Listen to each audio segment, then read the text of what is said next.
c'est trop. Les Congolais vont aller Kokufa. 30 ans c'est trop. Tant qu'on met tout notre Kenya.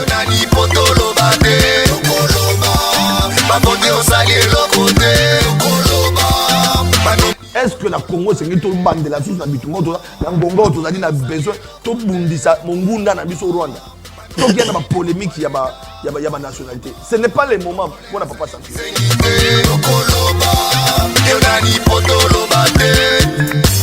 Makambozo bongate peuple azonyo kwama uluna bashege batondi na nzela misala ikeleve banda kongola banda kolela tilelo azolela boninyo leta azali monguna ya peuple te bango babonga peuple anyo kwama comment kufa bitumba bozali komona ba marche ba répression ba congolais papa santé azali ko betama pona ko luka ba solution po bomona mamazali ko lekana mboka ndeboka nanga Kinshasa motema pasi na leli bakonzi bosala domona bobongisa aba l'impunité l'injustice la corruption nalobi kaka vérité po moko il faut ebonga Congolais loba peuple nini alobaka te peuple loba mabote ozali eloko te okoloba banome odirige mabe okoloba mabote ozali eloko te okoloba banome odirige mabe okoloba 30 ans c'est trop ba Congolais bazali kokufa 30 ans c'est trop. Voilà bande konangai fauteuil d'honneur ya lelo ndenge bolandaki na ba fiche na ba communiquer na ba annonce lelo tokobeta masolo parce que makambuzo le kanamboka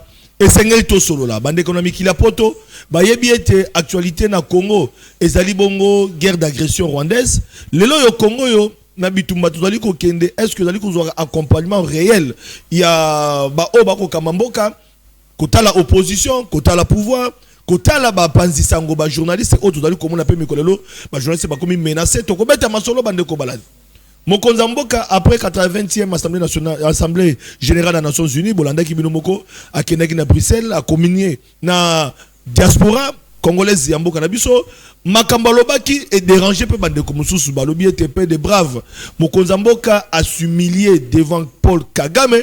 Likambo les ali ko déranger bato. Est-ce que zali bongo te dialogue oyo bande ko na biso opposition ba ko senga e ko salema to e ko salema te e ko zala ndenge mokonza mboka ko kanisa to pe e ko salema ndenge senko ba ecclesia banganga nzambe ba ko linga bande ko balandi to ko beta masolo na otali processus ya accord de Washington Doha pour na koluka kimia to ko beta masolo bande ko balandi bolanda ki bino moko na otali biso basango ya ba journaliste dozali ko annoncer que Gauthier Sey azali déjà libéré to ko beta masolo na ozali ko komela ba panzi sango alors journaliste oyo to ko yamba azali mokambi il y a une grande télévision de la place bobi bino moko te perfect télévision ça fait partie il y a ba télévision ils allaient défendre l'intérêt de la population, colober la population. Toko yamba invité Nabiso avant, n'a présenté invité plutôt collègues, journalistes, autres allaient ensemble na bango. Nous sommes en direct. Bande ko balandi, bozali mekila poto, bozali Angola en Afrique, bozali na 26 provinces et République démocratique du Congo. Notre numéro de téléphone est ouvert. Ce n'est pas une émission à téléphone ouvert, mais plutôt vous pouvez envoyer vos questions. Inviter Nabiso Koyamba. Voilà. Bande Kobalandi déjà tout à l'heure qu'on la caméra. Ozali Banda. Bamo on a invité Nabiso Yambona présenté Bande Kobalandi. Na banziete Bande Kobako zoé dans la parking denga zali ko koma. Pona Kolobalite invité Nabiso à komipe à komata beskaleti à koma. Et c'est quand nous avons mis un plateau, voilà, bande Kobalandi Ndenge. Vous avez dit Kolanda. Alors, nous sommes en train de présenter aussi mes collègues avec qui nous sommes ici, les temps que invités à Zako Matata Koya. Moi, Namboka Nicole Pocho, et c'est Congo Web Télévision est représenté ce matin. Mbote, oui, madame. Mbote Ndeko Flavien. Bien que les gars, là, pas nous avons compliqué. Ah oui, hein, en tout cas. C'est une émission bilingue. Hein. Ok, il n'y a pas de souci. Bonjour Ndeko Flavien. Bonjour à mon confrère Patrick Lokala. Qui est avec nous également. Oui, qui est avec nous. Et bonjour à tous les téléspectateurs qui nous suivent en ce net moment. Voilà, au même moment, vous êtes en train de suivre notre invité qui avance petit à petit vers notre studio. Patrick Lokala, DG, il y a Télé News RDC. Bienvenue. Oui, madame. Merci beaucoup Ndeko Flavien, mbote nayo, mbote pe na balandi nyonso ya Itando Ike, mbote pe na mama Nicole Pocho oyo azo présenter na biso azo présenter na biso longo émission kala tete ko ya m'inviter na biso poto sur la mambi à l'aise à répondre bien qu'à avancer à l'aise à répondre biso usalobe musana biso soki ya à l'aise c'est bon soki à l'aise tant mieux pour nous mais pour ça la musana biso bandeko balandi voilà ngolo na Paul na parce que ça fait beaucoup de temps to bengi saka mais okolobate les loyo à cause de la face au public bandeko balandi à répondre à ma question envoyez vos questions par SMS il va répondre. Nicole, prochain commentaire. Ah non, il n'y a pas de commentaire à faire. Hein. On attend l'invité. Il sera bombardé aujourd'hui. On a des très bonnes questions. Voilà la réalisation. Il est déjà là. Il est déjà au studio. Voilà, nous annonçons, nous allons nous lever. Nous annonçons l'entrée de notre invité. Déjà, vous l'avez compris, c'est Peter Tiani. Peter Tiani, qui est DG de Perfect Télévision, qui est avec nous. Merci, Peter Tiani. Bonjour, Peter Tiani. Voilà, nous sommes en direct de Bandeko Balandi. Donc, Peter Tiani, est-ce que tu es à l'aise de répondre à toutes les questions? Nkola Sobatira Bakoko Baza. Bakoko Baza. Bakoko Baza. Kimbango Baza, Lumum Baza, Mamadou Ndalaza. Mais en tenue de combat, apparemment, aux autres qui ne Bunagana, aucun de Goma. Ma beleza Bakoko. Mutautika na mboka oyo. FRDC. Mutautika libanga tsateto kufa biso tout. Mais bana na biso bako retenir nini na passage na biso na mboka. En tant que journaliste, en tant que politicien, en tant que médecin, qu'est-ce que le Congo va retenir de chacun de nous? Voilà Peter au Rwanda. Balobage Peter a ça changé à Kasaka. Au Rwanda parce que Mitou Naza Abisso, Maman Nicole Ndeko local Tovanda Toyamba invité Nabisso. Alors Peter Tiani, DG Perfect Télévision, parce que nous sommes des journalistes. On constate un fait, c'est des temps des journalistes menacés, arrêtés, Gauthier et tant d'autres. Votre lecture? Mbote Mingi Sika, confrère Gauthier C. Azali, nous sommes à Salanaye Bimaki samedi, après interpellation. Pas si Mboka n'a biso Salarake. On m'a dit que Mboka, dans un pays structuré, dans un pays développé, journaliste a une valeur.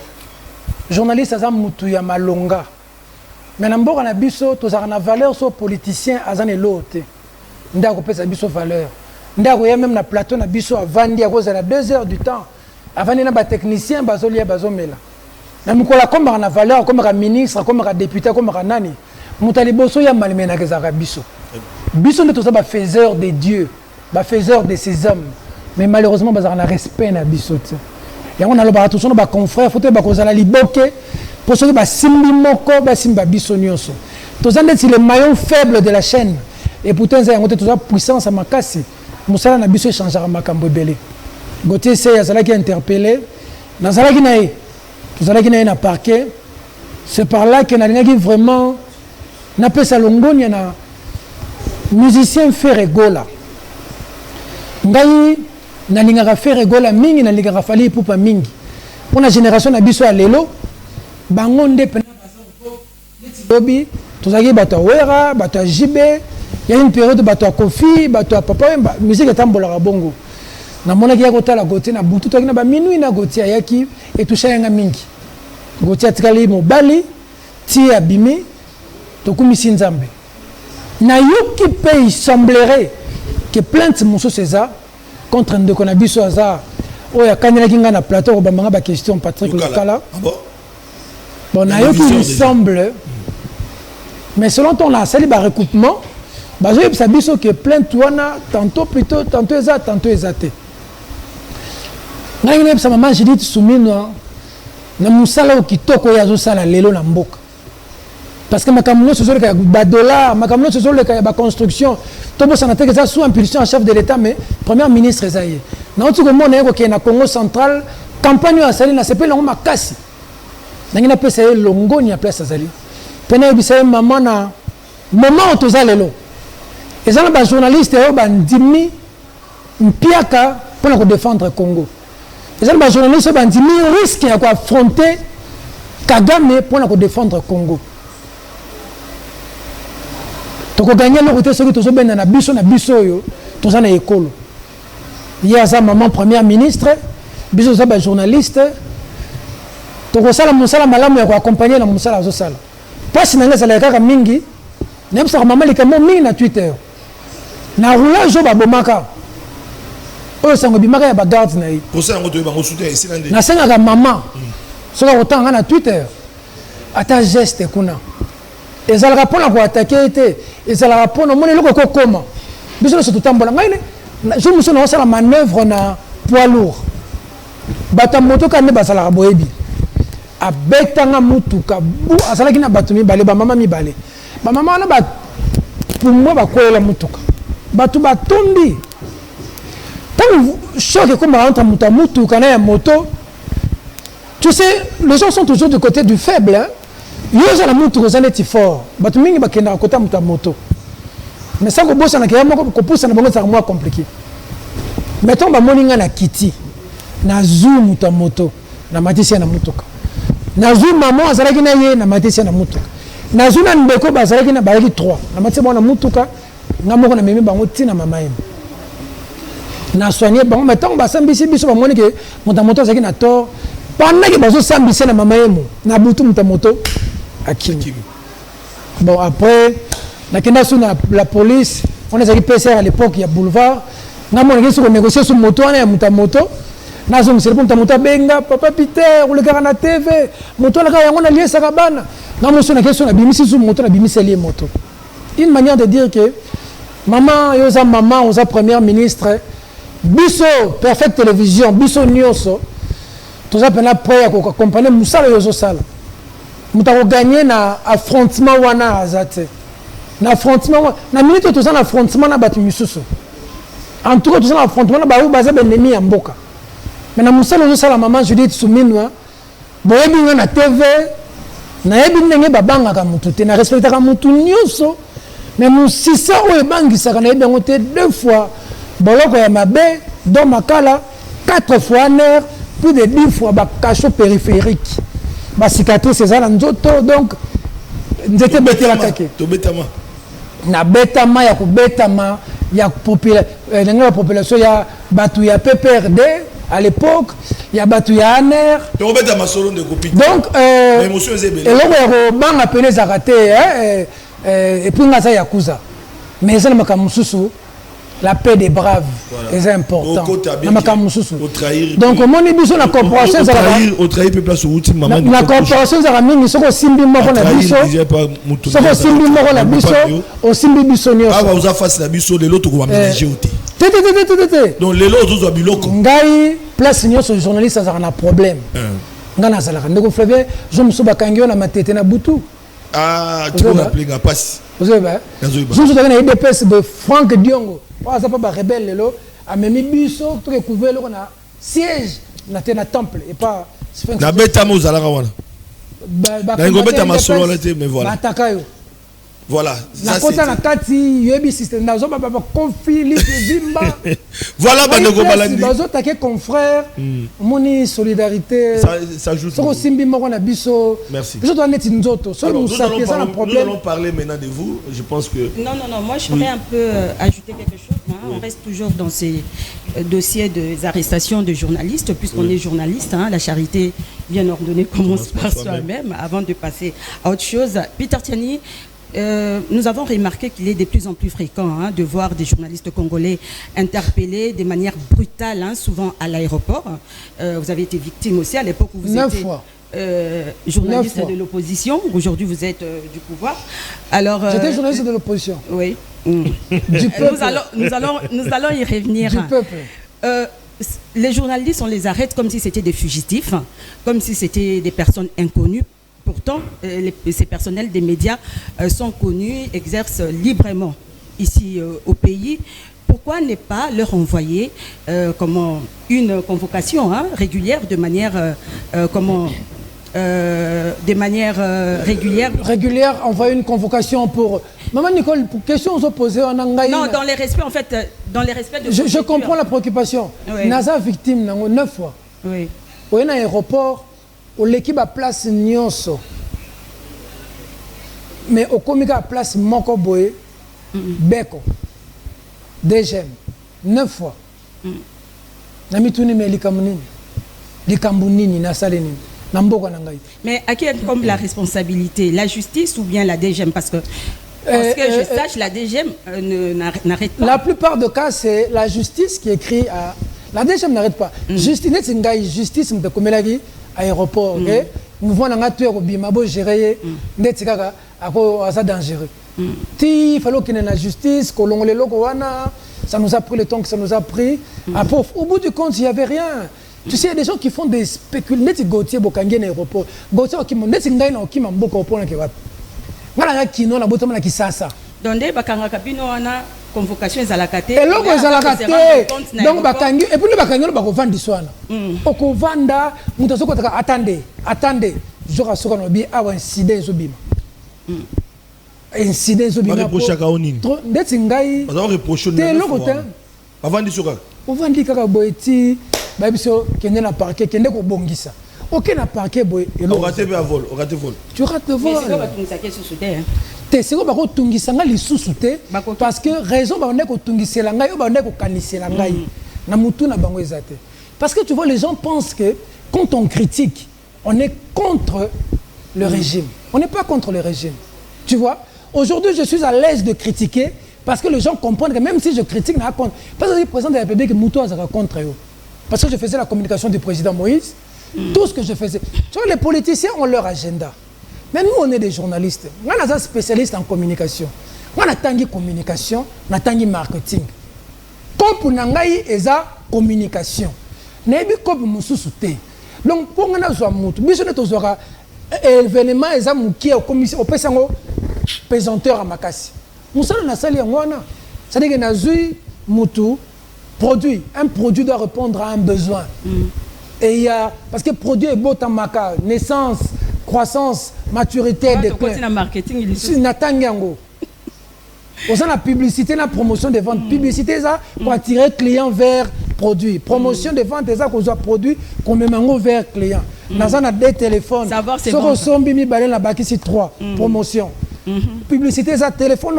Au moins, ils ont telle fonction, ils ont telle caméra, ils ont pour attirer. Donc, ça, na teke loko dans la tangiango. Si quoi, tant on a teka Kyungwa Kumanza, tant on a teka Moïse Katumbi, tant on a teka Mama Denise, tant on a teka Félix Tshisekedi. Si quoi, ils ont la bateau pour faire boy azoteka Moïse Katumbi bien, c'est que Mama Kamususo yo bateau Moïse Katumbi bateau ça la yé pas ça na kati dibo kangai. Parce que bateau bavanda ka ba boulé loko.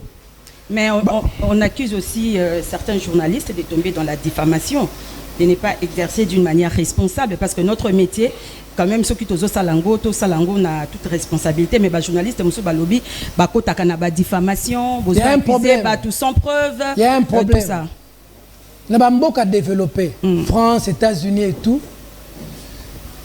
Lorsque tu donnes liberté, rimakana libertinage, hein? Non, c'est ce que je vais expliquer. Lorsque tu donnes une information, on appelle cet exemple. Achille Kadima a vu par exemple un document manko, il y a service manko boye, il y a présidence a publié. Document on a est vrai. Nous appelle cet exemple, nous supposé. Namboka na biso. Ce que on peut si information. On a vu par exemple, les suppositions et les soloté. Que par exemple Nicolas Kazadi na conditionnel Nicolas Kazadi azalaki na sima makamba lampadaire. Mbongo autant et bungi. Yo peut cette information. Aujourd'hui, la Cour des comptes, l'élément va passer au tien public. Aujourd'hui, l'Assemblée nationale au tien public. Aujourd'hui, IGF, l'élément probant en tant que journaliste au tien public. Ce qui Nicolas Kazadi a siliki, alors que au diffamé, ezala solo makambolobi, ezala lokuta bakangi. C'est comme ça que nous on se bat pour le délit dépénalisation du délit de presse. Parce que le bambo comme ça dépénalisation, ça, ce journaliste a le but vérité, a la capacité de prouver beaucoup de kangaïté. Donc nous musala IGF bande au sala na lingeti. On a pesi mbote place à nzamba za la naye na retraite qui toko na musala malonga celle na mboka oyo. Ce que journaliste a sali yango ba okanga o. Et ça na sens hein. Na bamboka développer journaliste nda sova mboka. Mboka na biso ceux qui batuni ba preuve kuna za la kate. Te ba preuve za rebelle. Et puis comme on na mboka na biso journaliste za neka maillon faible. Bakanga yene ti muyibe. Ba on to fandi be bato ba kota be bazunga pena boye. Ba kena ngai mon journaliste politique balinga vérité te. Politique balinga vérité te et puis nenga ko bondela yo pour l'ex information pana yo. il n'y a pas plus ingrat que les politiciens congolais. Baza na ingratitude moko batouana. Ça dépend comme ma place. Ce qu'on m'a dit, c'est que téléphone. Attends 10 fois. Même quand on comme wana. A changé d'abord le numéro de téléphone. Si vous avez une reconnaissance, ah benga yo. Au monde na vie. Patrick Mouyaya place à na PCM bote. Patrick Mouyaya katembo excellence nzamba za na yo. Musala ki toko zo sala pona mboka oyo, ba génération future ba ko reconnaître. Parce que ça permet ba jeune, la génération na biso, a osala musala pona mboka na ye. So bengi ata na minuit o yambo na. Ah wana yamba, même so komeli. Patrick Mouyaya, maza ministre. Agenda pe numéro T. Soko bengi ata na minuit o yamba yo. Eliezer Tamboué, mon ami, il est devenu ministre. D'abord, quand il devient ministre, lui-même qui commence à m'appeler, dit, Naza comme ministre aux Alpes. Mais ça n'a pas tout. Ça dit, Mokili, ça mbanga yantaba. Lelo ya yo, lobi ya moninga. Patrick Lokala. Ndego Peter Tiani Malembe. Quelques questions. Ça pour la polémique. Boni Ndego Moïse Katumbi. Ndego Moïse Katumbi, je présume, n'enga na moni na ba vidéo azamalamu. Activité mo le na Kasenga, na mona ki foule ezalaki ebele.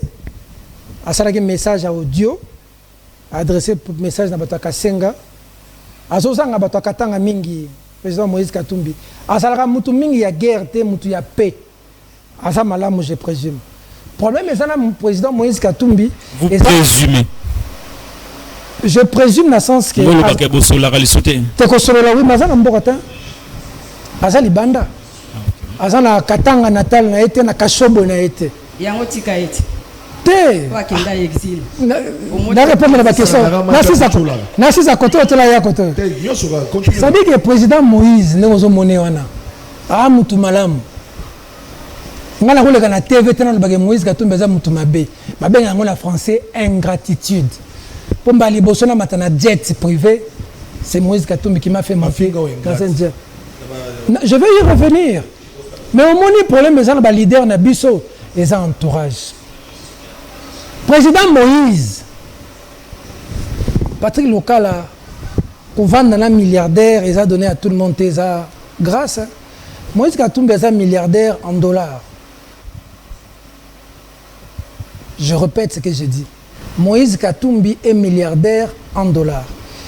Et il y a des rares Congolais, pour que je ne dise pas aucun, mais c'est des rares Congolais qui savent respecter un collaborateur et le mettre dans les conditions requises. Moi, j'étais l'oreille et l'œil du président Moïse. J'étais dans les meilleures conditions. Je ne veux pas mettre à défi même Batou au bassin du gouvernement, mais Patrick Lokala, tu sais que moi, Peter, j'étais dans les meilleures conditions. Nous avons fait la campagne électorale du président Moïse Katumbi. J'ai demandé un jet pour les journalistes. Nous changeons de village par jet, il y a des journalistes. Jean-Marie Azosa la émission à TV, Jean-Marie Kassamba, Kouloutou Nabiso.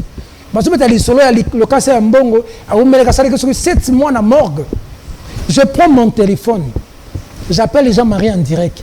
Je lui dis, l'Oba la TV qui est président Moïse Azukawana. Moïse Katumbi a habité. Jean-Marie Tuningana, il faut combien? Il faut 30 000. Dans le Makamsou na TV. Très bien. Alors. C'est là Siri ça pardon. La béni président Moïse Azuka boy il faut intervenir dans mon thème non malam. Moïse Katumbi demain virement 50 000 $. Jean-Marie Kassamba est vivant. C'est-à-dire quelqu'un comme ça, il m'a besoin ni lelo. Moïse Katumbi, il y a une bonne entourage basa divisé. Salomon Escadé la baza, tu as mis tout. Tu as mis tout et ça le président, premier la président Moïse Katumbi.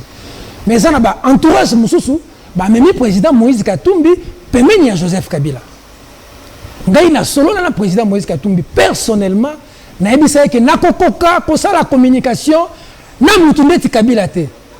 Na osala ngote lokala jamais de la vie. Je n'ai pas une haine envers Kabila, mais j'ai des blessures dans ma vie. Je ne peux pas. Moi, j'ai vu le président Moïse être chassé de ce pays par Kabila. Sauf Félix Tshisekedi, Moïse Katumbi a quand même candidat. Toi, tu as risqué ta vie avec le président de la Cour constitutionnelle quand on disait que Katumbi sera candidat, il ne sera pas candidat. Il a quand même été candidat. Félix Tshisekedi l'a affronté. Mais Kabila l'a chassé de ce pays. Le président Moïse voulait rentrer par Kasumbalé, on l'a bloqué. Directeur de cabinet à président Moïse, comme le 8 Moulongo, Kabila Kangaye, moi si il y a la crise, na choc, quand on a collaborateur à Moïse Katumbi, moi si il y a Koufa. Tu vois, il y a Kabila, moi si on a Ndengeni. Délice Sanga, il y a Kabila. Marche sur Salema, Nakitambo, il y a Kabila, Thérèse déjà d'été. Quand Thérèse Kapanga la mourir Délice Sanga était là, non? Alternative, vous allez monter Kabila. Ça dit que même vous avez beaucoup s'organiser, beaucoup de failli, ne pas m'ouquer. Mais nous sommes alternatives à Tshisekedi. Tout est la Kabila, tout est la Tshisekedi, tout est la Kabila. Donc, nous avons quantité de car Kabila, nous avons tatana et maman là. Mais après tout, faut le Diongo, nous sommes dans la rue avec Diongo. On arrive à Sévigné, on tire sur nous par la garde républicaine. 4 personnes meurent. 4 personnes meurent sur place. Je risque ma vie, je filme. On poursuit mon caméraman. Il s'appelle Arnaud Massamba, il est vivant. Tout ce mur. Aujourd'hui, nous, avec Kabila. Ils se foutent de la vie de qui? Ils se foutent de nos vies. Tu sais que nous avons un wana. Nous avons un fingaye. Nous avons un télémelaye. Nous avons un dialogue. Nous avons un dialogue au Salema. Tu sais que nous avons un Luka. Tu sais que nous avons une excellence. Tu sais que nous avons bien. Tant que la vie n'a pas changé, ma camarade bien. Le peuple, la vie ne va pas changer. Bien sûr, comme ça, on a besoin de ce peuple. Le dialogue est changé dans le Mboka. Mon collègue, tu sais, on va dans les politiciens. Et puis, c'est yo, nanga zonga salaboy, yo zoaboy, bango nyonso wabenga Tshisekedi d'excellence. Vina yo, na yanga, na peuple, et au changer na nini. Et on a un bateau. Spécialement Salomon Escadela, qui était un grand frère à moi. C'est-à-dire qu'on a tous une relation familiale. Ton légué sa relation politique. C'est spécial. Président Moïse, ce chemin, je ne le prends pas. Parce que Kabila Yemoko a accueilli na Est. La gestion du régime UDPS. Bato belé ba ko betela Kabila maboko. Parce que le régime UDPS ça lui peut babuzo ba belé na mboka. On faut dénoncer le leur. Pour ça on a bien monté toujours pour aider les chefs de l'état. Pour ça on s'appelle neutre. Faut que ma belle opposition, tu l'as ma belle régime UDPS. Kabila comment commettre ma boko. Laissez-moi vous relancer. Comment commettre ma boko muké pour la Kabila.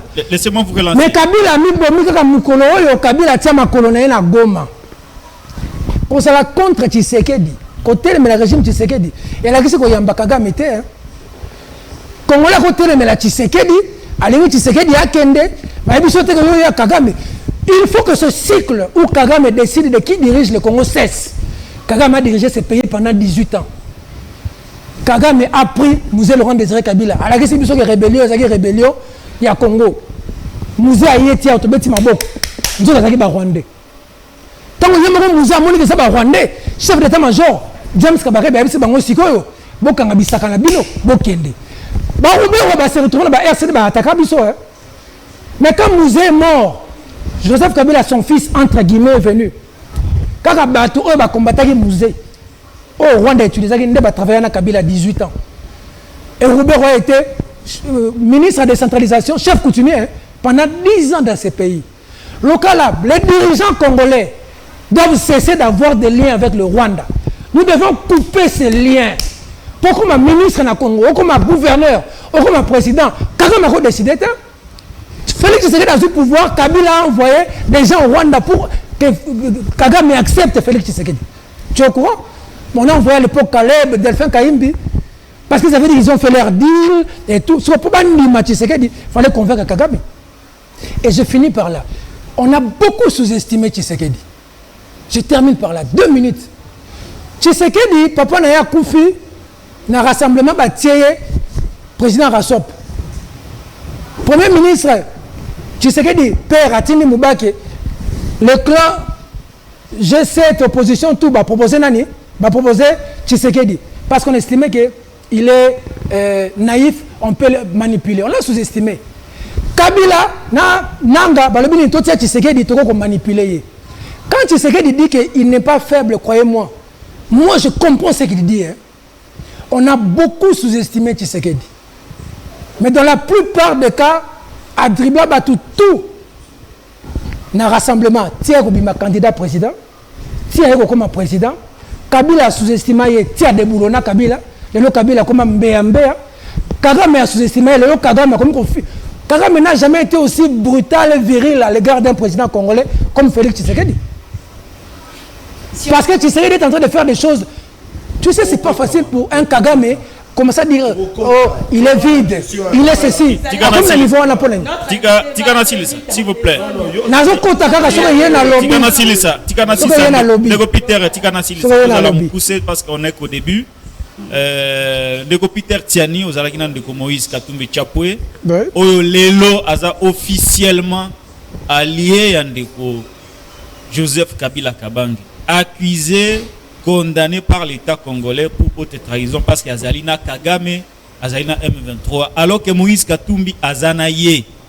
Est-ce qu'aujourd'hui Peter Tiani peut dire à l'opinion que officiellement il a pris ses distances avec Moïse Katumbi, Oyaza, Nakabila, par ricochet avec les rebelles et le Rwanda? Patrick Lokala, devant la nation, devant ma conscience, parce que dans la vie, si tu veux prendre une décision, peu importe ce que les gens peuvent dire, prends ta décision d'abord avec ta conscience. Sois d'abord avec ta conscience. Pour que quand tu vas dormir, quand tu vas te réveiller, que tu ne te dises pas que je suis allé à gauche. Le choix que nous faisons gouverne notre vie tout entière. Il faut être fidèle à soi-même. Officiellement, j'ai pris mes distances avec le président Moïse Katumbi et avec le parti ensemble. Je peux me tromper. Je souhaite bonne chance au président Moïse Katumbi. Je peux me tromper. Jamais de ma vie, jamais je défendrai les gens qui ont pris les armes.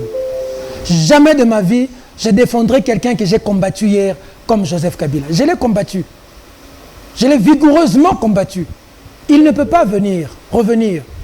Je pense que si Kabila aimait même ce pays, il peut utiliser au sein du PPRD, au même Ina Kwazat, à cause de l'alternative.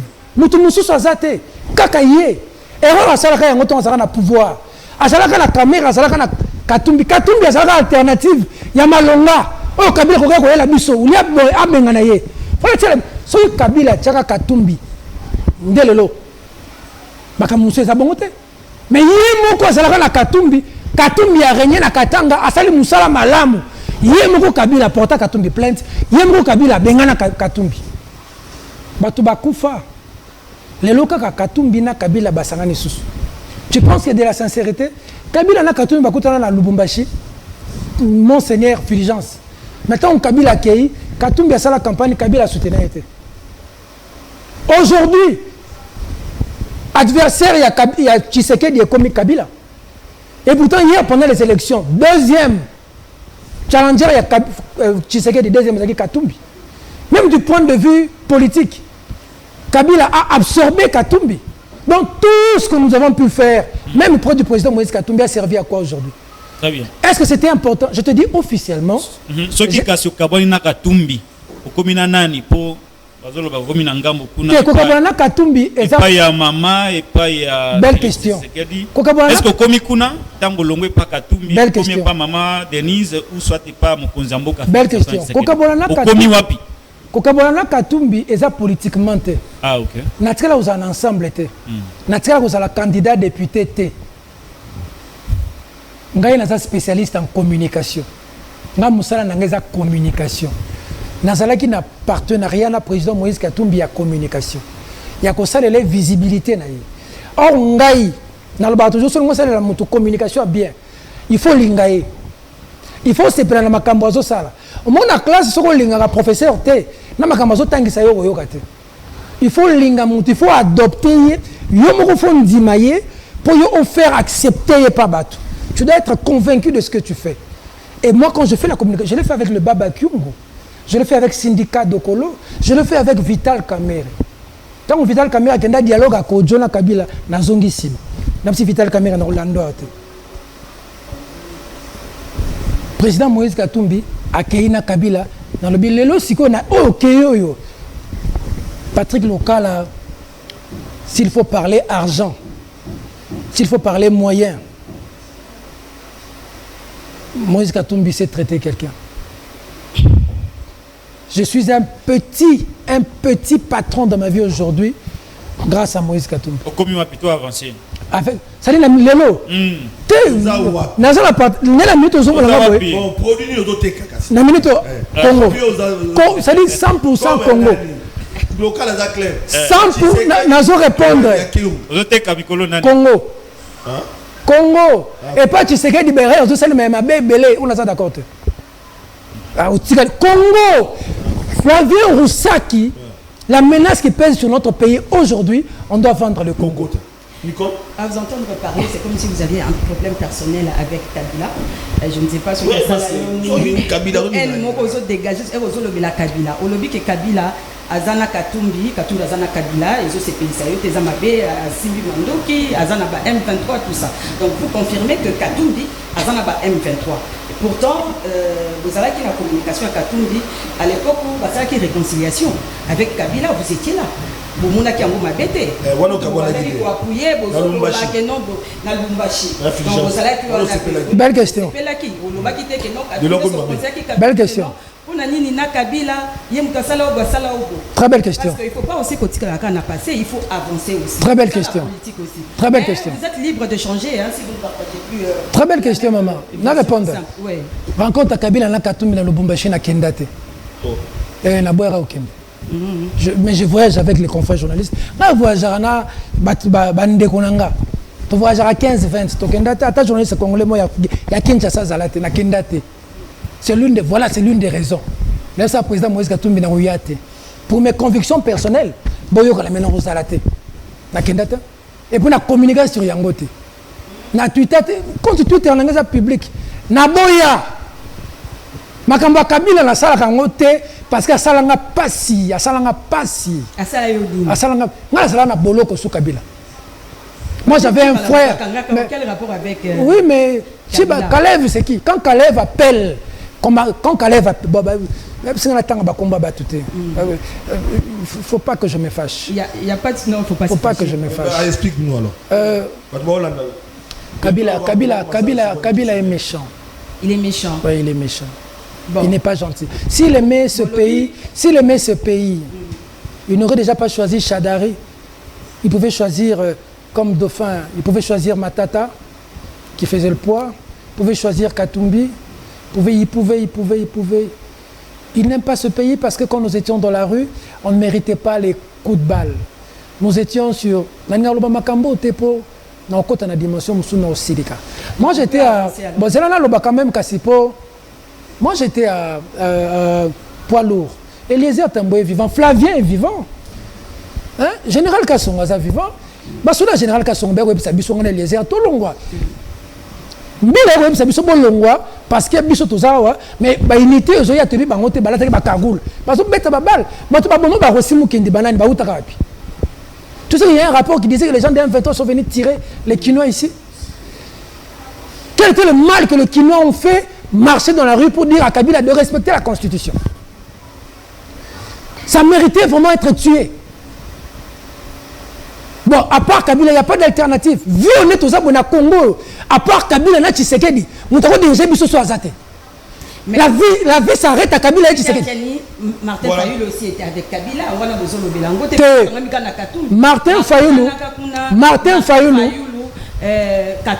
Martin Fayoulou est parmi les opposants aujourd'hui qu'il faut féliciter. Lorsqu'il y a des prises de position, contre la République, Martin Fayoulou lève sa voix. Et le docteur Mukwege. Nous sommes attaqués, nous sommes agressés. Notre pays est en train de partir. Les opposants n'en parlent pas, mais Fayoulou en parle. Mukwege en parle. Maman Nicole Pocho. Génération na biso c'est la génération où quoi assister la balkanisation à Mboka Ote. Donc vous confirmez que Katumbi est avec les M23. Katumbi est avec Kabila. Kabila est avec les M23. Kabila nous a dit que les histoires des M23, les aspirations, les légitimes aspirations du peuple congolais. Mais Kabila a mis M23. Mais sur la bitumba Kabila na M23 tout soutenir Kabila. Tout est que attaquer Bango pour les Mboka. Les gens sont morts. Mamadou Ndala est mort dans ces pays. Le drapeau du Congo, contre M23. Ils ont tué Mamadou Ndala. Ils ont tué Baouma. Ils ont tué Mbouza Mabé. Ils ont tué les gens du drapeau. Et les Congolais qui sont morts, les non-militaires, nous vaillants. Kabila les a oubliés aujourd'hui, qui se battaient sous les drapeaux. Le Kabila a commis contre M23. M23 a continué comme un militaire congolais. Et il y a des Congolais qui peuvent suivre un individu comme ça. C'est un homme à arrêter, ces messieurs. Ensemble, quand même, ils ont traité na Niyibi, qui dictait ou bien au Landimbongo, au comme la maman Denise, maman bateau ensemble, faut bazala. Bateau ensemble, faut bazala na choc. Parce que l'ensemble, nous avons communiqué pour la. Moïse Katumbi azala Moïse Katumbi azala mbongo. Azan exil, batunyo sa parti ne baké batiki parti. Exil les a passés. Comment les Diongo ouvrent leur gueule en exil? Ils sont pris en charge par qui? Katumbi prend les gens en charge. Diongo est candidat président au rap national, mais c'était des candidats pour vendre leur candidature. Et ils sont non, ça veut dire que non. Nicole, pardon, c'est là. Tala, to riva quand même terre. Moïse Katumbi a na mbongo belé. C'est là pardon. Et puis Moïse Katumbi me traitait bien. C'est que vous la communication sans eh, maman, yo bi mamboka pena OK poto na jet. Ba logé on a temps, c'était temps, nous comme hôtel na Louise, na Belgique. On fout à 350 € par jour. On qui m'a bon pour l'argent. Non, pour l'argent. Hein? On te dit que cette Jeep est dans la capo ya Sika Bentley. Bah bisio qui y a eu. Sur côté Katumbi s'est traité des gens. Alors, on a quand même ça dit que Moïse Katumbi. Tu comprends que le mot à cause il somme ya 100 000 $. Au moins les gens parlent hein. Tout le bateau. Katumbi est un monstre du point de vue de l'argent. Et pas Kabambongo est belé.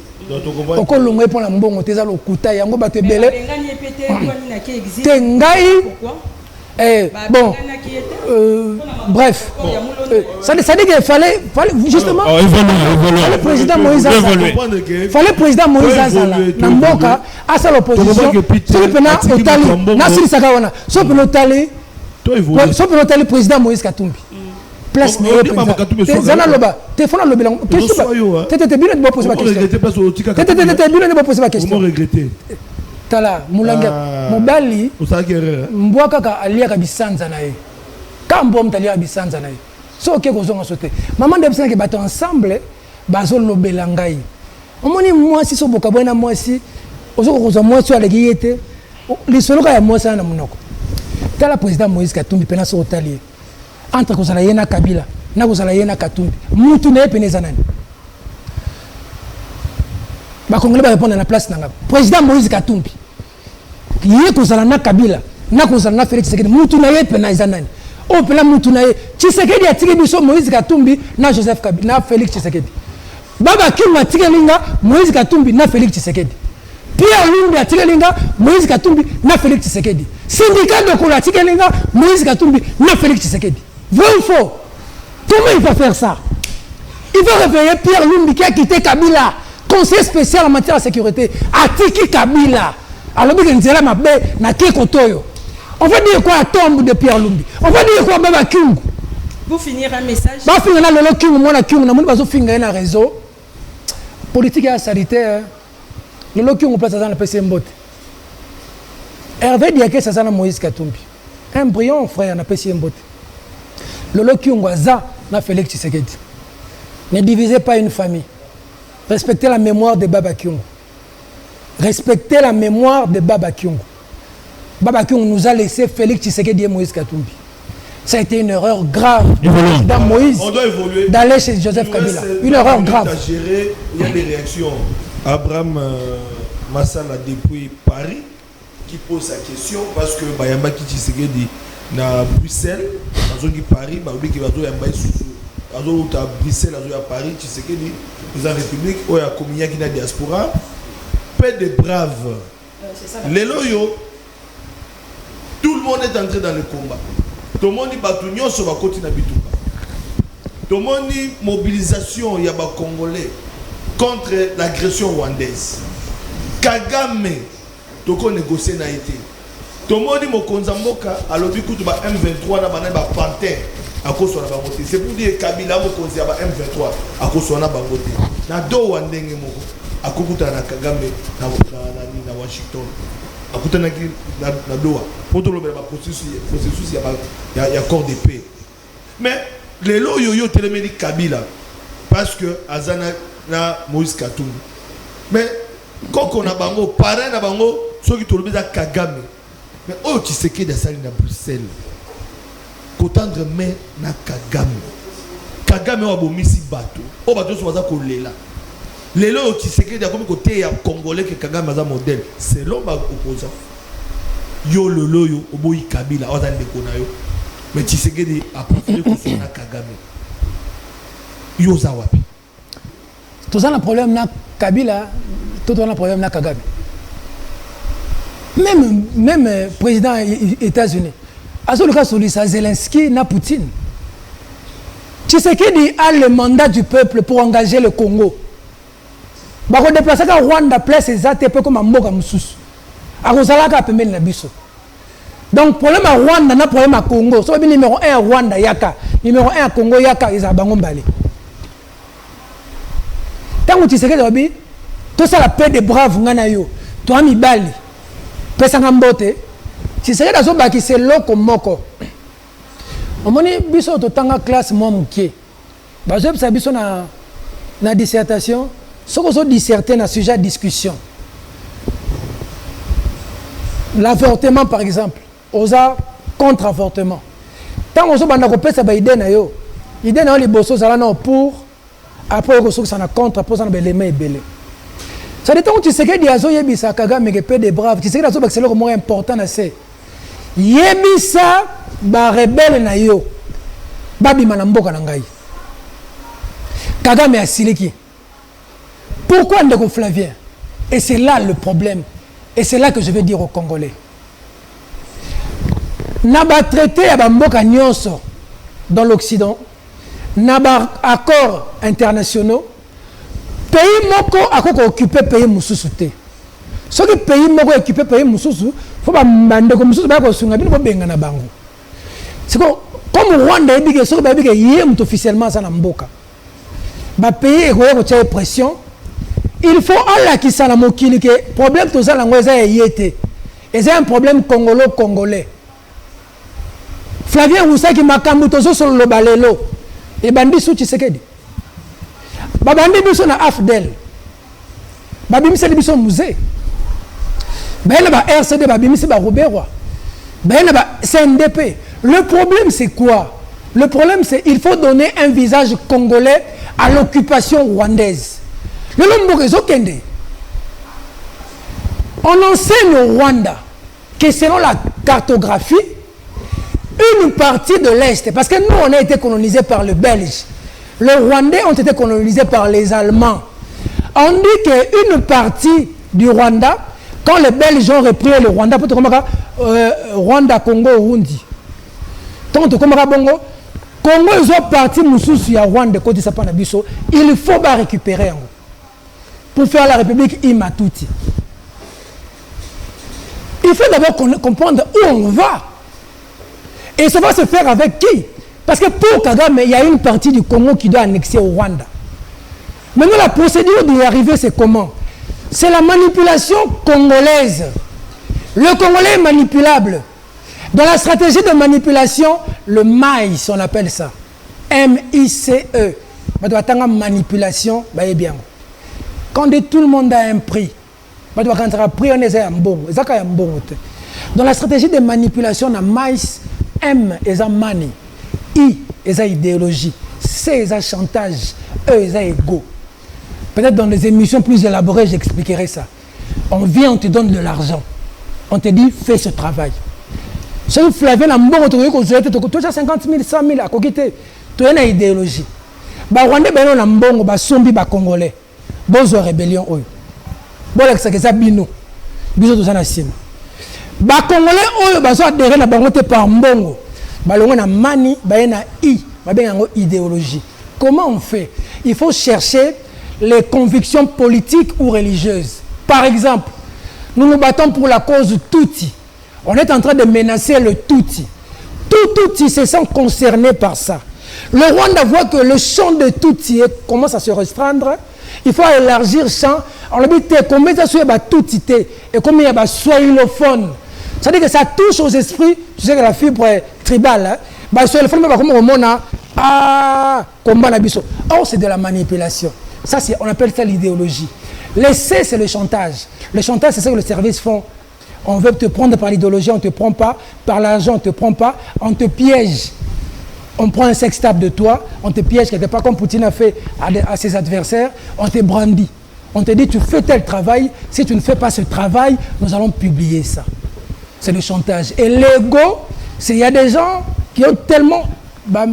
on parle de la mégalomanie. Donc, ce qu'on commissie, ayoki malamu. Ce qu'on utilise les leaders, qu'on flatte ego na bango pour leur faire des choses. Je ferme la parenthèse. Et tu verras qu'aujourd'hui, tout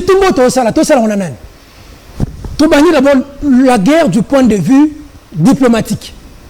Du point de vue diplomatique, la diplomatie congolaise se bat avec la diplomatie rwandaise et la diplomatie congolaise de l'opposition. Il y a des leaders de l'opposition qui sont allés aux États-Unis, qui ont sorti plus de 8 millions de dollars. Banani. Na plateau.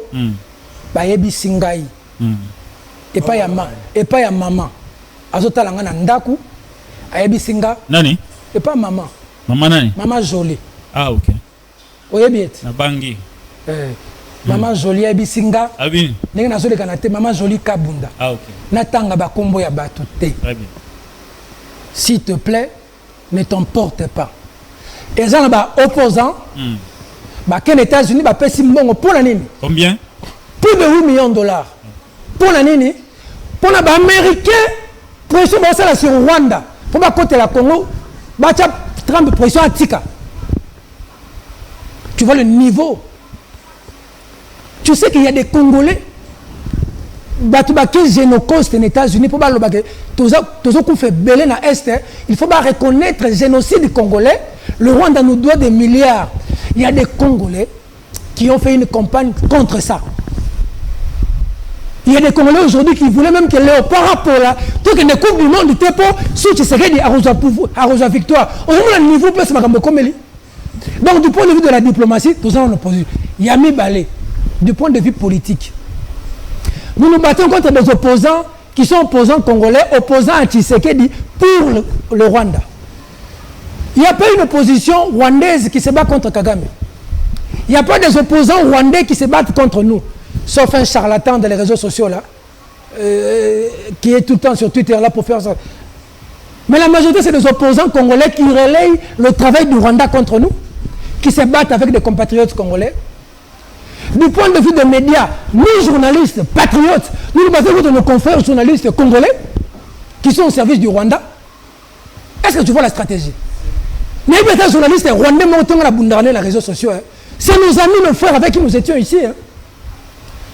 Tout ce que le Rwanda fait, tout bango par bango. C'est-à-dire que le Rwanda nous a infiltrés à tous les niveaux. Du point de vue médiatique, du point de vue diplomatique, du point de vue de l'autre opposition. Comment voulez-vous qu'une opposition ne condamne jamais les agresseurs? Une opposition Fayulu a condamné plusieurs fois. Non, j'ai félicité Martin Fayulu et Denis Mukwege. Quand il y a une opposition à la solde du Rwanda, il y a une opposition à la solde du Rwanda. Lui aussi a condamné. D'abord, il y a un rebelle. Autant que combat c'est un rebelle. Il a du sang sur ses mains. À un modèle, on a un pays structuré, sa place est en prison. Hein. Il a fait la rébellion, il a du sang de Congolais sur ses mains. Hein, Denis Sesanga. Parce qu'on oublie l'histoire de ce pays. La rébellion ne peut pas être un raccourci pour prendre le pouvoir. Même le dialogue qu'on veut faire là, moi je suis contre. Mais c'est le président de la République. Vous êtes contre le dialogue. Il y a un élément, on doit suivre. Avant de suivre le pardon, on m'a dit qu'on se base sur le dialogue, tout ça. On n'a pas de dialogue. Pour résoudre le problème. Toujours quand tu as dit dialogue, voilà, il y a quelqu'un qui réagir. Nous sommes en direct. Envoyez vos questions, n'appelez pas. Salut Togundola, je confirme que Peter est sage, intelligent et patriote. Et je suis Chiswaka Mouy Calvin depuis la province de Kinshasa. Excellente émission. Pouvez-vous dire à Peter Tiani que je vais suivre son idéologie? Azala Azala Motema. Tout ça là-bas jeune, au moins le lot. Ce que jeune moi bimisi mutubo peut perdre Yibio. Ce jeune moi bimisi mutubo Yibio. Tout ça là, face tout bien là-bas tata oyo. Merci. Au moins batata, on monte un élément. Oui, dans cet élément. Nous allons souffler avec cet élément parce que mon Peter a très monté. Il nous reste que 15 minutes. Il faut tout tika la sujet ou tout tika la mot. Faire des braves dialogues et voilà, on nous demande de continuer. Ouais. Non, moi je voulais terminer mon idée parce que tu m'as interrompu. Qu'est-ce que je voulais dire par là? Mboka na biso ezokende. Lelo M23 lobby boy. Pardon pour tirana si on a Flavia. Silisa pour vous tuna mituna. Ndeko Peter. Silisa mutune zalié. Mutuna makasi zalié. M23 lelo a lobby que passeport congolais. Ba reconnaître ngo sokona te côté na bango. Bazana mikanda na bango. Banque rwandaise mutezo financer tout ce qui se fait là-bas. Laisse-moi parler avant que tu prennes ton élément. La lutte parle contre Tshisekedi, je suis d'accord. Mais que la lutte aille parler à Goma.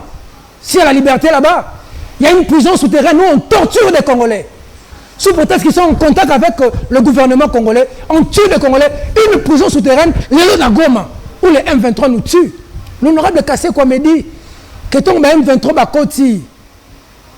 Militaire congolais Mourabatamaki, Aboma Pena M23 ta 10. On n'oubliera pas cette image hein, où nos militaires sont en train d'être dépouillés. Militaire rwandais. Une humiliation. Nous avons été colonisés par les Belges. C'est fini. Nous n'allons pas être colonisés. Pardon, Kende Botika Ngana Silisa. Botika Bakoko. Botika Bakoko. On ne va pas être colonisés par les Rwandais. Kimbango Akufa pour l'hôtel mais la Belge. Lumumba Akufa pour l'hôtel mais la Belge. Mamadou Ndala Akufa pour l'hôtel mais la Rwandais. Monseigneur Moudi Rwanda Est Akufa pour l'hôtel mais la Rwandais. Monseigneur Kataliko Akufa pour l'hôtel mais la Rwandais. Baouma Mbuzamabe Basoda Nabiso Bakufa pour l'hôtel mais la Rwandais. Monsieur le président de la République, conseil sa dialogue Tobunda. Voilà. To défendre ma belle à Bakoko na Biso. Tous en armée, moi je crois en notre armée.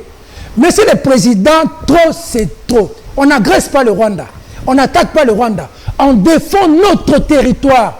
Félix Tshisekedi, Lelo, c'est un symbole, il y a unité nationale. Imagine Lelo, Mabomi Félix Tshisekedi. Pourquoi aujourd'hui moi je tiens le flambeau, le drapeau? J'ai dit au président de la République, le gars, il bosse sur toi, Nassima. Mais il n'est pas militaire. Parce que, non, c'est lui qui donne l'ordre. C'est le commandant des forces armées. C'est lui qui donne l'ordre. Les gens sont Babomi Félix Tshisekedi. Unité nationale. Maman, pardon. Soit Babomi Félix Tshisekedi, écoute la crise, imaginez. Même la vie de Félix Tshisekedi est un symbole, il y a unité et stabilité à Mboka. Il faut le soutenir aujourd'hui, être derrière lui. Pour défendre ma belle Nabiso. Ceux qui vont rwandais va bêti biso. Bana Nabiso va défendre Biso. Maman pardon. Nako ebisayo communication politique et ça. Population azasima Tshisekedi. Mais tant où je vous informe qu'on vient de prendre une ville au sud Kivu. Oui, il y a 2 jours. Il y a 2 jours. Comment on a Kimi? Tshisekedi c'est bas. Nous sommes dans la diplomatie devant le monde. Tshisekedi il dit au monde que je suis prêt pour parler avec ce sanguinaire. C'est ça le langage. Je suis prêt, moi. Vous dites que c'est moi qui ne veux pas la paix. Je vous montre que je suis prêt. J'ai toujours été pour le dialogue. Dès le début, j'ai ramassé ce Kagame. Je l'ai même amené à Kinshasa, ces messieurs. Dès le début, monsieur Tshisekedi a fini à finir. Mais la même chose qui ça, pour la Sabino qui n'a pas paix. Les gens qui ont battu, les gens qui ont prêt à ma paix. Jamais ça. Mais les gens qui ont retiré les gens qui ont et pour les gens qui ont armé. tozana ba pinga ya solo na mboka o. Monsieur le président, mbongo bazo bisa que pesa na dialogue. Bango ba politicien. Tiens mbongo na l'armée. Bango mibi. Yo comme président kaka so ba na dialogue, on peut se ba poste. Mais na mboka o faut cycle. Il faut cycle, il y a violence et si là. Il faut monter le belete que ceux qui n'ont pas le pouvoir na kena est dans une mois de territoire nanga na comment négocier. Même la communauté internationale, oh, Azoluka, tout sur le dialogue. Est-ce que États-Unis sur le terroriste? Il faut ici là. Ceux qui vont rwandais vont mettre à bout sortir la Kisasa. Joseph Kabila Simaba M23 Azo Sololana Ba. C'est quoi Batu Mususu Bolingi ba Sololana Ba. Nazo répondre maman on est Nazolo Bozo Kati Nazolo Babo. Nazolo Babo. Bon. Kagame pareil à Kabila na bananga mais ya doso wana ba. Mais awa na moka boko solo la te. Mais bon répondre solution pour militaire. Naloba. Eza diplomatie. Nakolo basiko. Mais bon répondre na motuna ngati. So paré na bango za Kagame, chef na bango za Kagame. Azo solo déjà na Kagame, solo na bango point. Voilà. Yebi sangai ba politicien nyonso bazolo ba sona Tshisekedi. So ba vendre na mesa ba no sona Tshisekedi. So ba sirisi M23 zongisima.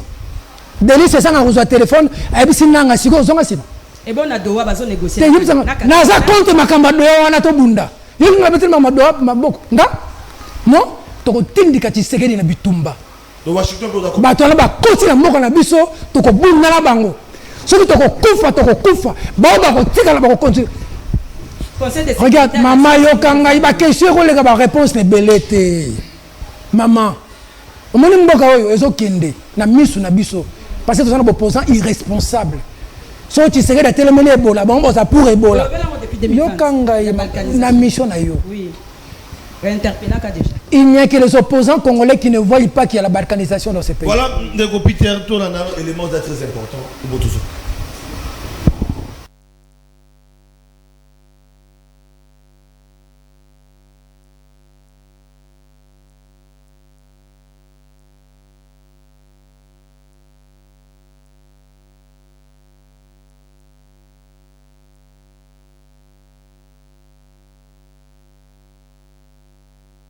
Des centaines de milliers de déplacés, 1 million de réfugiés à Goma.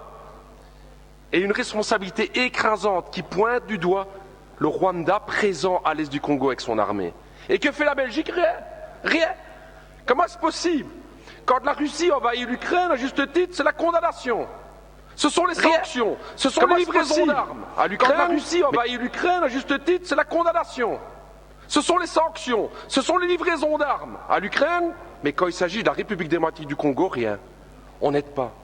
La vie d'un Congolais ne vaut-elle pas la vie d'un Ukrainien? La vie d'une Congolaise ne vaut pas la vie d'une Ukrainienne? C'est la question que... Je sais qu'au fond de tout un chacun, personne n'aimerait voir ce qui se passe là-bas, se passer chez lui. Mais malheureusement, sur le continent africain, il y a une situation pareille. Au Congo, qu'est-ce qu'on fait même pour le Congo? En République démocratique du Congo. Ça fait combien de millions de morts? Depuis combien de temps? Nous-mêmes, nous sommes en guerre. Est-ce que vous avez vu des pays africains même porter la voix pour le Burkina depuis les 10 années passées? C'est rare. C'est rare. Donc l'Africain a ce problème-là. Pendant que quand vous voyez en Europe, ils ont un problème. Tout le monde est uni, les gens arrivent à rapidement trouver des solutions. Les États-Unis, c'est pareil. Mais l'Afrique a ce problème. Vous voyez, ça fait 10 ans que nous on se bat. Vous n'avez pas entendu quelqu'un porter la voix du Burkina au niveau des institutions internationales et quoi que ce soit, ni le Mali, ni le Niger. Nos populations meurent, ce n'est pas leur problème.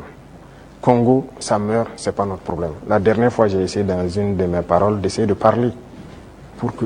Ça fait combien de millions de morts? Ce qui est pas idiot, loin de là. Hein.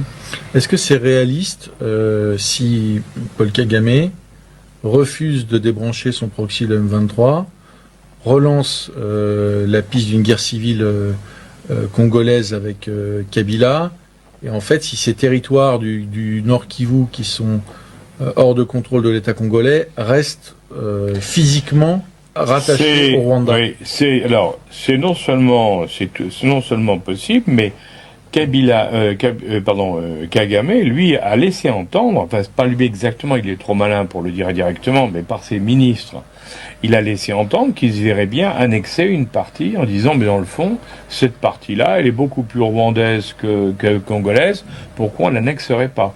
Donc lui, carrément, il dit, mais moi, cette partie-là, je devrais l'avoir pour moi. Donc oui, on est dans cette logique, c'est ce que vous dites, on est dans la logique de dire, du côté Kagame, hein, de dire on va essayer de ne pas céder, on va maintenir des troubles là-bas et on va essayer de récupérer la zone. Et en tout en disant c'est pas nous, parce que depuis le début, hein, il dit c'est pas nous, le M23 c'est pas nous, mais tout le monde, l'ONU, tout le monde, c'est que c'est eux et on a toutes les preuves, il n'y a pas le moindre doute. Et d'un côté, il va pousser Kabila en disant deuxième solution, si Kabila prenait... Kagame et Museveni, dont la mission historique est de faire ce que vous voyez là, à savoir séparer l'Est de la RDC de la RDC. Voilà la mission historique de Paul Kagame et voilà tout le discours génocide. Il n'y a pas que la loi du plus fort. Nous aussi, nous sommes capables de force. Alors, comment on doit répliquer? Par la force? Non, par le droit. Les criminels de guerre doivent être poursuivis, ils doivent être capturés et jugés. Les frontières doivent être respectées. Le Rwanda doit évacuer le Congo, où il n'a rien à faire.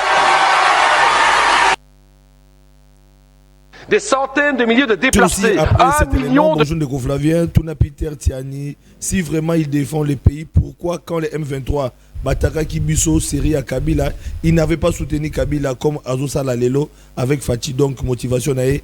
Et Zanini, ça c'est monsieur Cédric qui ne dit pas depuis quelle ville. Et puis bandeko ya Angola peut battre des messages na bango, donc on a bandeko Angola balobi qui est tout qui la Peter temps à répondre na mitu na biso. Alors Patrick Lokala to kinga ngamnao bango penzande ko téléspectateurs, allez-y. Natango Kabila na soutenaki te poni na soutenir lelo ndeko sozo tala biso mbote place zona na biso natango Kabila na soutenaki te na mobilisaki ko to soutenir ba mapinga na biso contre M23. Yango na zobete la longoni ya Mamadou Ndala mbuza mabe bauma ezaki na tango Kabila Mamadou Ndala ezaki na tango Tshisekedi te biso tango mutebusi azwaka Goma j'espère to Bukavu biso to bima na balabala tina Monusco pour tika kuna parce que le kambu ya mabele eza au-delà ya Kabila eza au-delà ya Tshisekedi akoleka Tshisekedi aza mutu akoleka le Congo ekotikala. Alors cette histoire où on veut démontrer que le problème ici qui se passe là, c'est un problème de Tshisekedi. Donc Kagame nenga zo attaquer biso on pour Tshisekedi a invité na Kisasa. Na 96 ton Kagame attaquer biso Tshisekedi azaki présidente. AFDL Tshisekedi azaki te. RCD Tshisekedi azaki te. CNDP Tshisekedi azaki te. M23 liboso Tshisekedi azaki te. M23 mibale Tshisekedi azaki te. Problème oyo Rwanda zaka la communication na stratégie et on l'axe mokili ke bino bozo travailler na kati bobi misaka Tshisekedi asa muluba biso to saba soilophone to so défendre diviser le Congolais fiko lo bakena Kinshasa awa baboma ba soilophone mama yo sa soilophone ba na Kinshasa baboma yo non na Kinshasa to yebani bikolo te to vanda avanda na bandal avanda na monga fula avanda na matonge to yebani bongo to yebani place to tanga place to beta bale place to sala sport place to sala ensemble. Tout ça pour nous diviser, pour nous séparer. Une stratégie que Mobutu avait fait en son temps au Katanga, qui a fait des victimes avec le problème Katangé et Baluba. C'est ce qu'ils veulent faire aujourd'hui. C'est un régime de Baluba. Biso Tosa Basuelophone. Samalukonde Azana. Moutazan, la première ministre, Maman Soumino. Azan Moulouba. Ngai Nazor na TVA. Nous avons tous les réseaux sociaux. Ah, Moulouba, Moulouba, pour comme la tienne. Naseka Kaka, Naza Congolais. Naza Congolais. Dans le roi qui ça, Nake Lubumbashi, qu'on soutenir Moutuya Katanga. Naza Congolais. Namon a un intérêt à Congo. Tribune est bien ôté. N'a pas eu de colon, n'a pas si dans le bango na TV. Bati au Kabola Bisso. Yama Kamama Belé. Kasina makambo itali bitumba. Wako senga na mokonza mboka. Abunda. Zali Kansi Malamu. C'était d'ailleurs Malobanaye avant campagne électorale. Campagne électorale, il a intensifié Mamba Kobunda. Kasi tango ngonga Kobunda et komaki to monaki ndenge ba ville, la localité, territoire, Goma et Kwei na pete malgré l'arsenal militaire, Bukavu Kwei, donc une grande partie à nord, on a su Kwei. Bundité. On a rendu les armes et les FRDC totalement humiliés. Solo, à Doha, à Washington. yo ali kondimela ba processus mi bali wana te zozongi lisusu na bitumba et na une question est-ce que quand le docteur bitumba na Kagame nous mesurons la portée il y a des marches wana est-ce que nous sommes en mesure ya kobunda pe ko gagner au mona kia wakalate ba généraux oyo bakangi bango pour la complicité trahison. Est-ce que vous ne pensez pas aujourd'hui que le chef de l'État a compris que Nzela Bitumba Togolonga parce qu'il y a armé selon les alliés infiltrés la preuve d'arrestation autour vivre même un ancien chef d'État-major général arrêté Tilelo Azana Kumba. Est-ce que le président n'a pas compris qu'avec l'armée dans l'état actuel Kobundana ko sengezala impossible yanga ko kina Nzela dialogue kala tous allez infiltrer Makassi. Ancien chef d'État Joseph Kabila a senga même dans les pays étrangers. Baya a aidé bisoté poto bulu. Tant qu'il y a zalagi na pouvoir na M23 a senga ki brigade spéciale ya. Brigade spéciale yé to bengani ba M23 o ba zonga. Mais tant Félix Tshisekedi a senga même dans l'Afrique du Sud ba tika biso. Et comme il avait encore ses sbires ici dans le pays, Tshisekedi n'enga tambola on est grâce à Nzambe. Infiltration, c'est à un niveau moko imaginer. Le nettoyage salemi.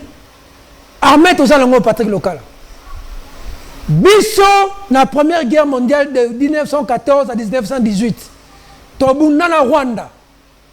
Il y a eu un certain Paul Panda. Congolais mingi ebiete. Bakanga yeko prisonnier na Rwanda.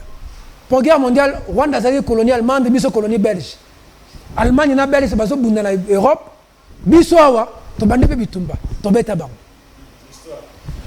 Mobutu biso to nako za nzoto ya mutu na Rwanda Mobutu atindi ba commando ba brigade spéciale ba bem na ba tema solo to kota ti Rwanda to zwa nzoto to yana ngona mboka oyo ba ko essayer voilà OK continue pourquoi parce que la sima ya ba Rwanda soki mwana tonde sinzungu seke mama na yaza na se Rwanda za makasi te na ko isaka biso kaka parce que pour deux éléments élément liboso na sima ya Rwanda ba multinationaux na ba puissance internationale et puis ya mibale infiltration na biso moko émission to ko sala oyo bato ba ko contenir biso ça ba journaliste congolais ba journaliste rwandais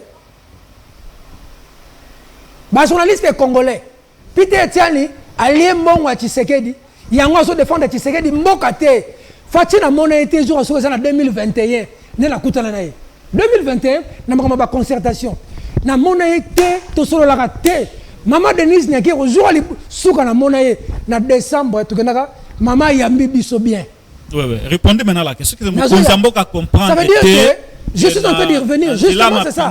C'est impossible. Ça dit que lelo yangwa ke Patrick Lokala Osenga metendu mais lui a Osenga na bunda mais na terrain Patrick Lokala ouais.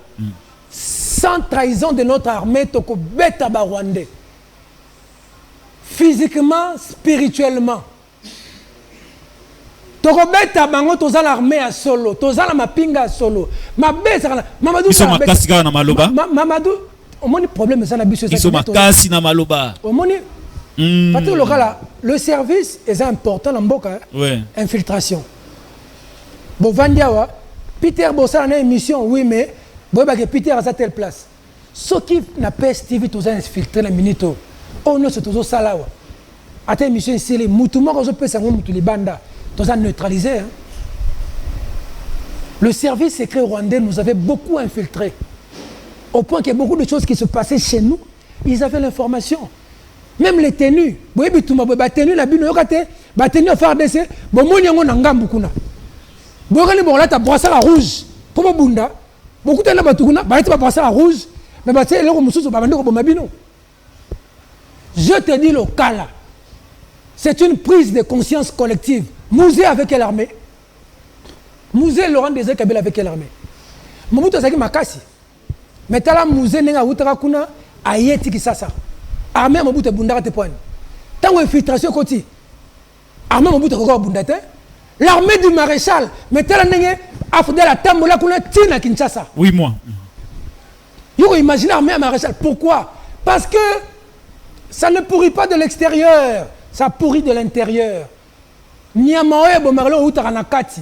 Tant on a kati armée ba côté si venait maréchal amoni ba soda ba zo bundate.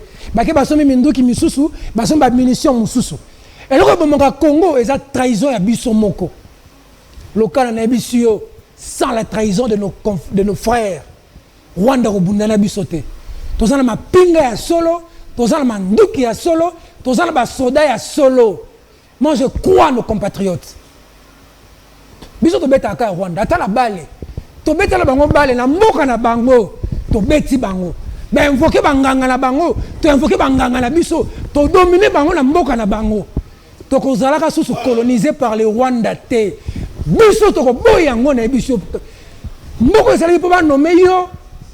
Il faut ça en acquaintance par Rwandais. 18 ans durant. Il faut ça en deuxième, troisième femme rwandaise, to burundaise, to ougandaise, to quoi, tu te retrouves dans ces pays. Hein? Ces histoires doivent finir. Le Congo aux Congolais. Merci. Le président de la République aujourd'hui doit savoir qu'il y a un compatriote qui lui dit on a suffisamment parlé qu'on meurt pour notre... De toute façon, c'est sa cause loyale. Avec Mouzé Laurent Désiré Kabila na mboka oyo, tant ba Rwandais ba attaquer biso, ba koka biso te point. Parce que peuple a yebaki ke ezali kambu ya mabele. Lelo communication bennemi, o ba sombi ba journaliste pas na biso. Eza ko laksa peuple ke ezali kambu ya Tshisekedi, ezali kambu ya mboka te. So Mouzé Laurent Désiré Kabila qui ça ba finga biso, biso ne mutu to attaquer ba Rwandais. Les Rwandais ne nous aiment pas. Hein. Ba Rwandais ba lingaka ba kinois te. Merci Peter. En 1959, Poto Longwa pas belge. Kisasa, 4 janvier. À l'époque Léopoldville. Peter Tiani. Kisasa, où est-ce Kisasa? Où est-ce Kisasa? Biso to ba kinois. Ozala na million, ozala na zéro to bangaka mutute. Merci Peter. To respecter mututu. Peter. Rwandais a ko diriger biso na Congo te. Biso ba kinois to boy. Voilà, dernière question. Dernière question, il y a Madame Nicole. Bon, une dernière question d'actualité. Je vais ramasser un peu ma camion à lobby. Une question. Oui, rapidement. Au Conseil, il se tient aujourd'hui au Conseil de sécurité des Nations Unies. Hein, processus IAP à Doha, hein, la mise en œuvre, il y a processus IAP à Doha, à Washington. Peter Tiani Yolobi que Yosa contre Makambouana, donc ils ont considéré déjà que RDC est perdante na Makambouana et aussi mbate pour les londes bazo discuter les États-Unis na ndenge nini ya ko benga na FDLR, hein? FDLR et puis na bateau ya M23 bazakuna. Donc pour na yo ndenge nini RDC et ko gagner ou bien ko Tolandi vidéo. Ce qui Russie na Ukraine, on interdit à l'Ukraine d'occuper la Russie. La communauté internationale lève le ton, non? Pourquoi on ne doit pas intervenir aux Rwandais de nous occuper? On est occupé par les Rwandais. La communauté internationale, de fois, est laxiste face à notre situation. Il faut un rapport de force. Nous devons dire à la population, nous sommes attaqués. Une partie de notre pays est occupée. Occupée par des Rwandais qui ont utilisé des Congolais qui ont mis là. Mais est-ce que quelque part, qui va m'empêcher moi de changer la constitution? Ce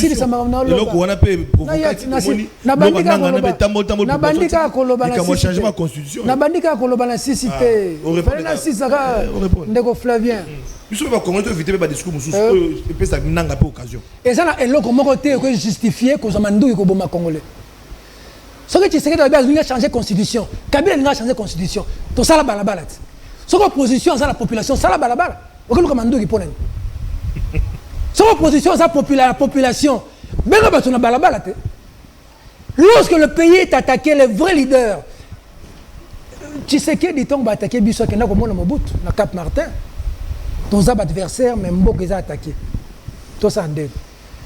Lorsque le Japon a occupé la Chine, le général tchèque est allé voir Mao pour lui dire « Je suis ton ennemi farouche, prêt à combattre Mao. » Mais les Japonais sont chez nous, c'est des étrangers.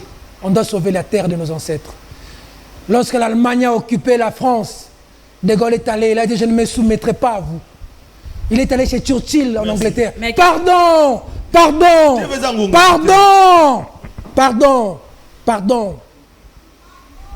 Il est allé chercher Churchill, il a pris les armes. il n'a pas capitulé. Il faut mourir digne dans la vie. Il faut mourir digne, Flavien. Nous mourrons dignes. Je te dis, crois-moi, ce que je fais, je n'ai pas parlé avec le chef de l'État, je ne l'ai pas rencontré. D'ailleurs, il me doit quoi? Moi, Peter Tiani, Fachi me doit quoi? Même si dans la lutte avec son père, j'étais là. Quand il était en 2023, je n'ai pas bâti campagne pour lui. Je n'ai pas besoin qu'il me nomme. J'en ai pas besoin. J'ai bâti campagne pour Moïse Katumbi. Je n'attends rien de Tshisekedi. Je n'attends pas qu'il me nomme, qu'il ne me donne pas l'argent. Je n'en ai pas besoin. Je n'ai pas travaillé pour que lui soit président. Il y a des gens qui ont travaillé pour lui, qui leur nomment. Mais je te dis, pour le pays, on doit se battre. On doit se battre. Quitte à envoyer nos enfants à se battre pour ce pays. L'humiliation du Rwanda s'est traînée.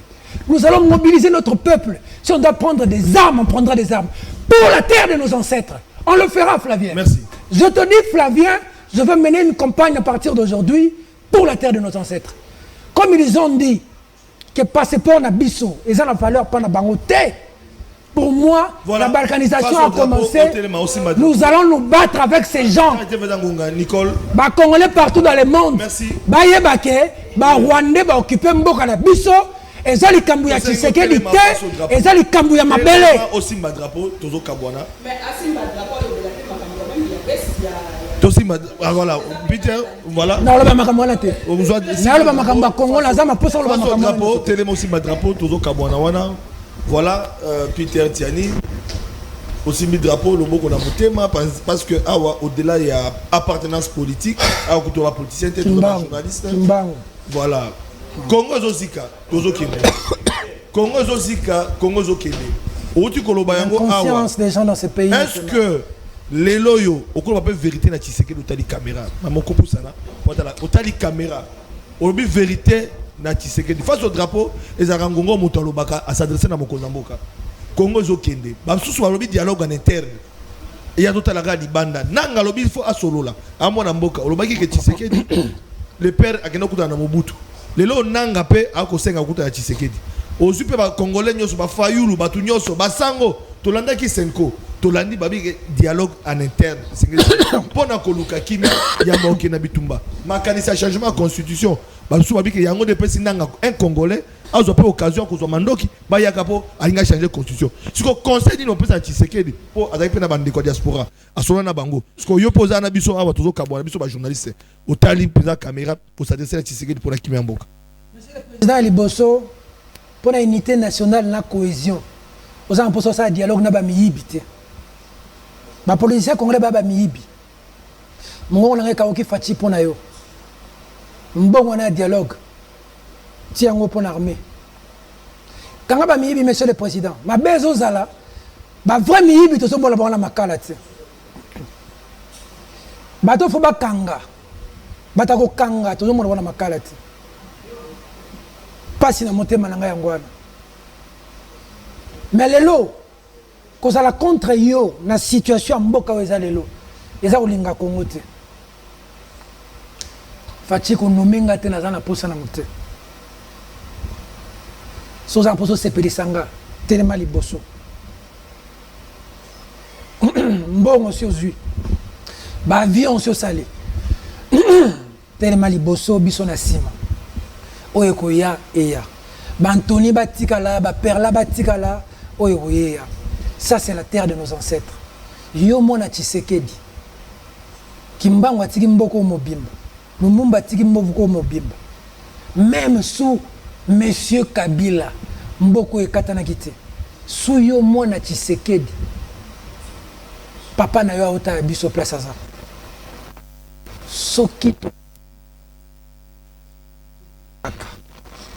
makamba ko solola na ba politicien esile soko sololi na nanga ozongiseli ba kare minye na ye ba koyebisa biso brassage ba M23 ba continue armée ba continue service à sécurité tozongi na cycle e bandeli mukolo kozala te wa ko ya après yo ko sepela te akesu ko za minduki fo makamba minduki esila donc mutu moko abeta kabiso sikoyo to sila na kaka o eza makila o elaksara makila rouge elaksara makila ngala bureau na nga rouge dans likolo tinase mwana mobali akufa ya hotel ma président de la république to sila na Kagame oyo koya eya ngana tio maboko nzamba bakoko aza na yo nzamba likolo aza na yo ekoye moto ekoye bende. Merci Peter, merci. On te dit au revoir. Merci beaucoup. Merci. Patrick Lokala, Nicole Pocho, c'était quand même une occasion malamou, il y a passé un bon moment ensemble. Voilà, nous étions en direct, mesdames et messieurs. Nous sommes arrivés à la fin. On se retrouve tout de suite après avec d'autres programmes. Au revoir.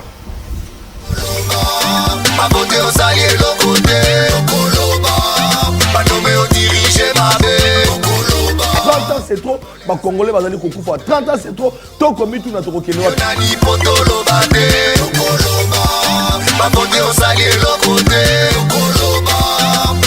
Est-ce que la Congo c'est tout le bande de la source d'habitement, la Congo tu as dit besoin, tout bundisa, mongunda na biso Rwanda. Donc il y a une polémique, il y a ma nationalité. Ce n'est pas le moment pour la papa Santé.